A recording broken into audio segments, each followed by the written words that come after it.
Site infobis.com, point de situation du 18 octobre. Ce soir, nous aborderons principalement l'offensive républicaine qui aurait lieu en ce moment au nord de Donetsk, par ici. Avant cela, un petit tour sur le front, en partant par l'autre extrémité, à savoir Mariupol. Donc Mariupol, où des émeutes auraient éclaté récemment, suite à l'admission à l'hôpital d'une femme violée en bande par les fascistes de la garde nationale, et qui aurait été très grièvement blessée suite à ce viol, les organes internes étant atteints.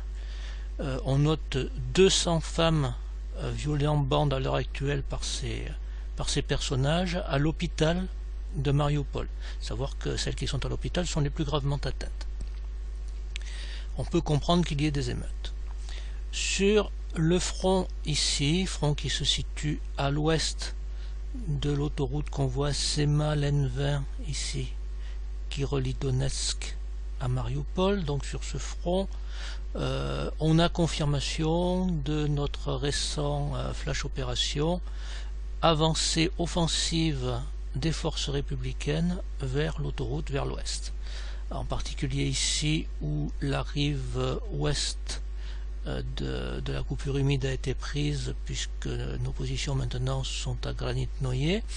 Puis ici en direction de Volnovokha, une position extrêmement importante pour le contrôle de la N20. Ici à Marinka, les combats se poursuivent, aller-retour, c'est parfois eux, parfois nous qui sont là. Ils se sont repliés il y a quelques jours jusqu'ici pour revenir. Les combats se poursuivent. Donetsk, zone aéroportuaire, les combats se poursuivent également. L'ennemi a engagé 150 fantassins appuyés par plusieurs chars et les a détruits avec sa propre artillerie. Sans doute ensuite pour se venger de ce bon réglage de tir, il a bombardé les zones résidentielles, tuant de nombreux habitants avec des lance-roquettes multiples, donc des engins extrêmement destructifs. Et très récemment, non encore porté sur la carte, il aurait aussi envoyé 2 missiles tactiques qui auraient fait de gros dégâts, évidemment dans les zones civiles. Sur l'ouest de Gorlovka, quelques combats, et non portés encore sur cette carte, et par conséquent à confirmer. Il y aurait une offensive ici de nos forces en direction d'Artemovsk, et le front aurait été repoussé de quelques kilomètres, donc légère offensive à ce niveau-là. Le fameux chaudron de Debalchevo, je vous suggère de consulter le lien qui est dans l'article et qui vous renvoie, lui, vers une vidéo expliquant de manière détaillée quel est le rôle de ce chaudron, aussi bien du point de vue de l'ennemi que du nôtre. Donc ça, quand je dis chaudron, c'est très enthousiaste. En fait, pour l'instant, c'est un hérisson qui est encore en contact avec les arrières ennemis. Donc là, les combats se poursuivent, nos unités d'action dans la profondeur sont au travail, les leurs aussi, hélas, comme vous le voyez ici, et plusieurs combats tout autour, y compris une action de notre artillerie ici. On monte sur ce qui était ici le saillant de Severodonetsk il y a quelques semaines, tout ça c'était à nous, et nous nous sommes repliés intelligemment sur le verrou ici de Pervomaïk, c'est-à-dire sur des positions plus faciles à défendre, de manière à préparer une contre-offensive à partir d'ici. Cette contre-offensive est en cours. Comme vous le voyez, le front s'est propagé ici vers le nord de façon non négligeable, et des combats sont en cours à Lysychansk, donc l'offensive se poursuit dans cette direction. Nous arriverons maintenant à la zone qui va être analysée ce soir, c'est-à-dire au nord de Lugansk, voici Lugansk, et au sud de Novoïdar, ici, la zone que je vais agrandir, et où nos unités cosaques ont encerclé une unité de fascistes de la Nasgard. Ce ne sont pas des soldats ukrainiens, ce sont des volontaires fascistes. Ils sont 200, enfin ils étaient 200 au début à être encerclés ici, et ils sont désormais apparemment beaucoup moins, puisqu'ils ont eu des pertes assez lourdes, ils ont perdu des blindés aussi, et leur chef de bataillon a été fait prisonnier. Les combats se poursuivent, mais ce qui est intéressant, qui n'est pas encore sur cette carte et qui par conséquent reste également à confirmer, mais qui semble répété par des sources habituellement fiables, c'est que nous avons aussi lancé une offensive sérieuse dans cette direction, c'est-à-dire que ce qui était un encerclement d'une unité ennemie assez bizarrement à l'intérieur des lignes ennemies est en train de devenir un saillant. Nous allons le voir sur la deuxième carte ici. Pardon, ça c'est la troisième, voici la deuxième.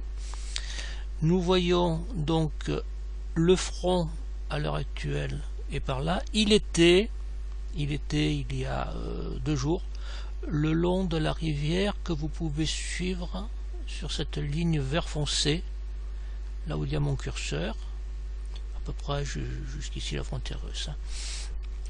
Donc cette rivière passe ici, coupure humide assez importante, et vous voyez que ici, tout ceci c'est l'avancée récente de nos unités.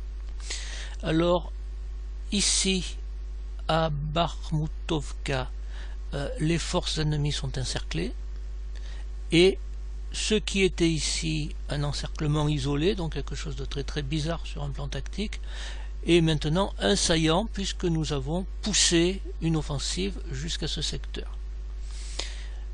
Tout ce qui est ici reste à confirmer par la prochaine carte de Kotivanov ou par d'autres sources habituellement fiables, mais est généralement vérifié.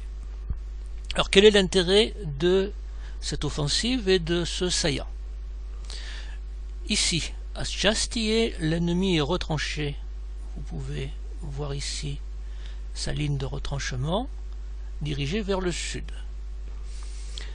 Sa ligne de vie, c'est la N21 qui passe ici, que vous voyez le long du curseur, et qui le relie à ses arrières. Donc qui lui permet de recevoir du ravitaillement, de recevoir des munitions, de recevoir du carburant, qui lui permet éventuellement de se replier avec un minimum de pertes, et qui pourrait très bien être rapidement coupé. Je parle toujours sous toute réserve. Donc si nous parvenons non pas à couper, mais tout au moins à interdire tout passage ennemi sur cette liaison routière, par exemple en l'abattant du feu de notre artillerie, en ayant placé des observateurs, eh bien l'ennemi ici va se retrouver dans une situation très inconfortable, privé de liaison et de nourriture, de carburant et de tout ce dont il a besoin pour continuer son combat. Par ailleurs, il peut être envisagé une action offensive vers l'ennemi, vers ses arrières, beaucoup moins protégés qu'il ne l'est au sud, et par donc le nord, en utilisant éventuellement cette N21 comme axe de progression. Alors, si nous occupons, si nous contrôlons, et non pas seulement interdisons la N21, ça signifie que nous pouvons également, à condition de bloquer toute arrivée depuis Sinovoïdar, nous pouvons éventuellement pousser notre avantage et enfermer les unités ennemies qui sont actuellement à Chastilly et aux alentours dans ce qu'on a appelé un chaudron, c'est-à-dire une zone d'où ils pourront sortir que les mains en l'air et en nous laissant gentiment l'équipement dont on a bien besoin.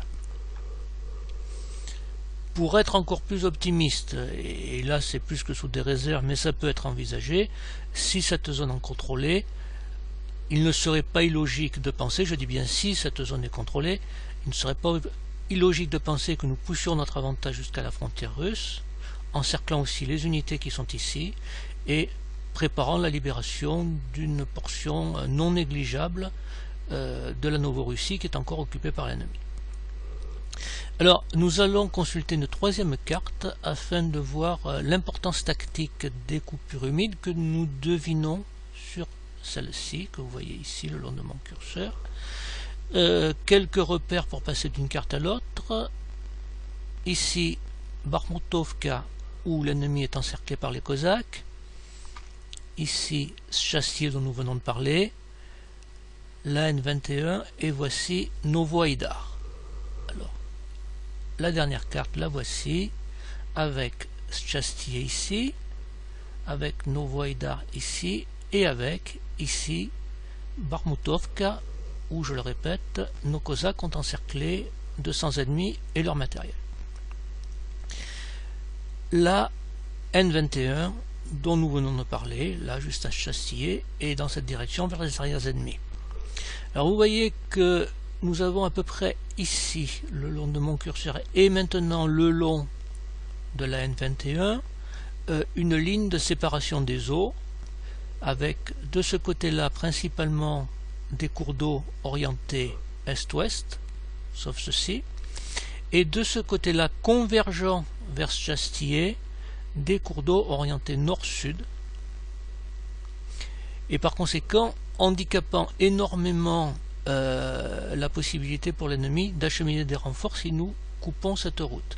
Alors dans ce cas, quelles seraient ces possibilités? Nous avons ici tout de même un itinéraire secondaire que je suis avec le curseur, qui mène là une route principale, et la route principale va vers la frontière russe, qui se trouve ici, zone qui n'est pas très confortable pour l'ennemi, sauf s'il veut bien évidemment se rendre. Il ne se lui aura fait aucun mal, on récupérera simplement son matériel, qui d'ailleurs appartient au peuple et non pas à la junte. En revanche, ensuite, s'il veut continuer de se replier, eh bien ma foi, c'est par là, et c'est encore une route secondaire. Alors pour un repli, ça peut encore se jouer, mais pour réapprovisionner, ça va être difficile. Donc en résumé, sur cette position, un saillant, je reviens à l'ancienne carte, c'est plus visible, un saillant se développerait, saillant qui pourrait amener à interdire ou à contrôler la N21, et qui pourrait amener à enfermer les ennemis qui sont actuellement retranchés à Chastillé et à les attaquer sur leurs arrières. C'était un point de situation du site infobiz.com. Je vous remercie et à bientôt.